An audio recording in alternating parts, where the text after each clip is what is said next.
Author's note: this video is my review of First Man, based on the real-life events of Neil Armstrong as told by James R. Hansen, directed by Damien Chazelle, published by Universal Pictures and DreamWorks Pictures. Starring Ryan Gosling, Claire Foy, Pablo Schreiber, Kyle Chandler, Christopher Abbott, Lucas Haas, and Corey Stoll as Buzz Aldrin. Rated PG-13. That's one small step for man, one giant leap for mankind.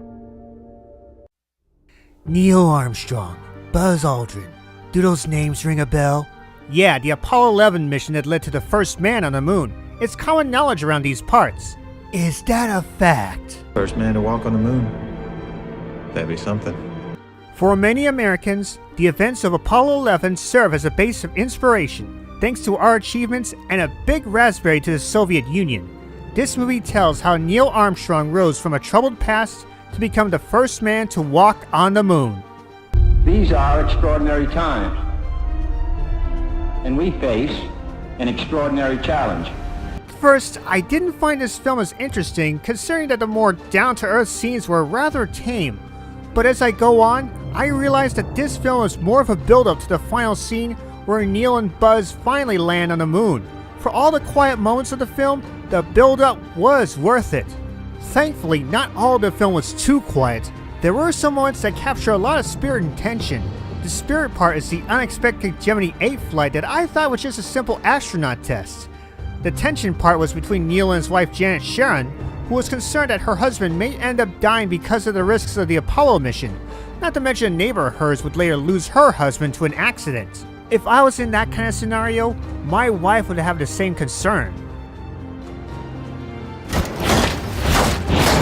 And speaking of tension, there were also some scary moments of the film. The first one is obvious, where the Gemini 8 spacecraft was spinning out of control.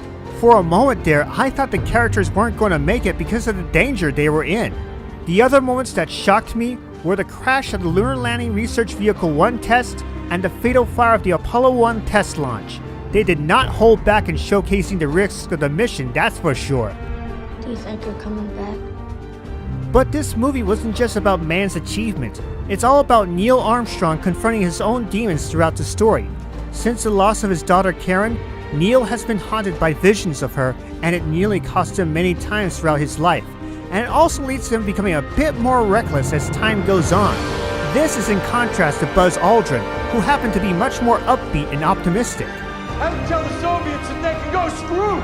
I thought I wouldn't like First Man at the start, but it turned out to be a great film that tells more of the tale of the Apollo 11 mission and the legacy of both Neil Armstrong and Buzz Aldrin. Definitely a tale that has one small step for man and one giant leap for mankind.